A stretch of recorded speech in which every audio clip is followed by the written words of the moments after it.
Hello అండి, welcome back to our channel Banu recipes. ఈరోజు వీడియోలో పర్ఫెక్ట్గా అండ్ క్రిస్పీగా పెసరెట్ రెసిపీని ఎలా చేయాలో చూద్దాం. సో చాలా సింపుల్ ప్రాసెస్ ఇది, అలానే మంచి బ్రేక్ఫాస్ట్ రెసిపీ కూడా. సో ఇలా పర్ఫెక్ట్గా అండ్ క్రిస్పీగా పెసరెట్ రావడానికి వీడియోని లాస్ట్ వరకు చూసి నేను చెప్పే టిప్స్ని ఫాలో అవ్వండి. సో ఇక లేట్ చేయకుండా లెట్ స్టార్ట్.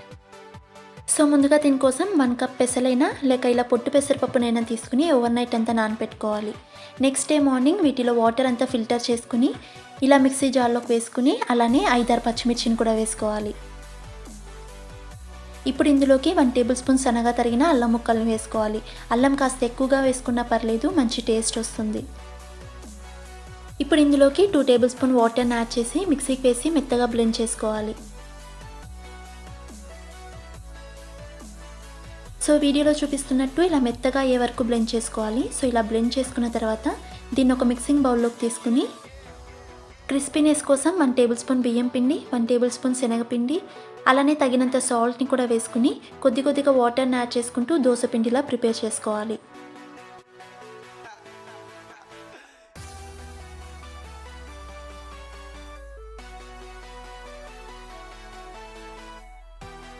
సో వీడియోలో చూపిస్తున్నట్టు ఈ కన్సిస్టెన్సీ వచ్చేలా మిక్స్ చేసుకోవాలి. అప్పుడే పెసరెట్ అనేది మనకు క్రిస్పీగా వస్తుంది.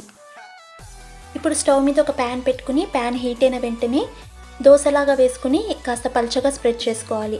అట్టు వేసిన వెంటనే దీని మీద జీలకర్ర, సన్నగా తరిగిన ఉల్లిపాయ ముక్కలు, అలానే సన్నగా తరిగిన కొత్తిమీరను కూడా వేసి వెంటనే అట్ల కర్రతో ప్రెస్ చేసుకోవాలి. సో ఇలా ప్రెస్ చేయడం వల్ల పెసరెట్టుకి ఇవన్నీ బాగా స్టిక్ అయిపోతాయి. ఇప్పుడు దీని మీద నెయ్యినైనా లేక ఆయిల్నైనా వేసుకుని మీరు కోన్ షేప్లో చుట్టాలనుకుంటే వీడియోలో చూపిస్తున్నట్టు ఇలా లైన్స్ని కూడా పెట్టుకుని మీడియం ఫ్లేమ్లోనే ఈ పెసరెట్టు బాగా ఎర్రగా అయ్యి క్రిస్పీగా అయ్యే వరకు కాల్చుకోవాలి.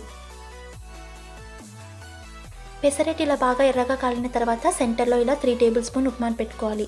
ఉప్మా మరీ పొడిగా కాకుండా కాస్త ముద్దలా చేసుకుంటే చాలా టేస్టీగా ఉంటుంది. సో దీన్ని ఇప్పుడు ఫోల్డ్ చేసుకుని హాట్గా అల్లం చట్నీతో సర్వ్ చేసుకుంటే చాలా టేస్టీగా ఉంటుంది. బై ది వే నేను అల్లం చట్నీ కూడా ఎలా చేయాలో ఆల్రెడీ వీడియో చేసి పెట్టాను, లింక్ డిస్క్రిప్షన్లో ఉంది, చూసేయండి.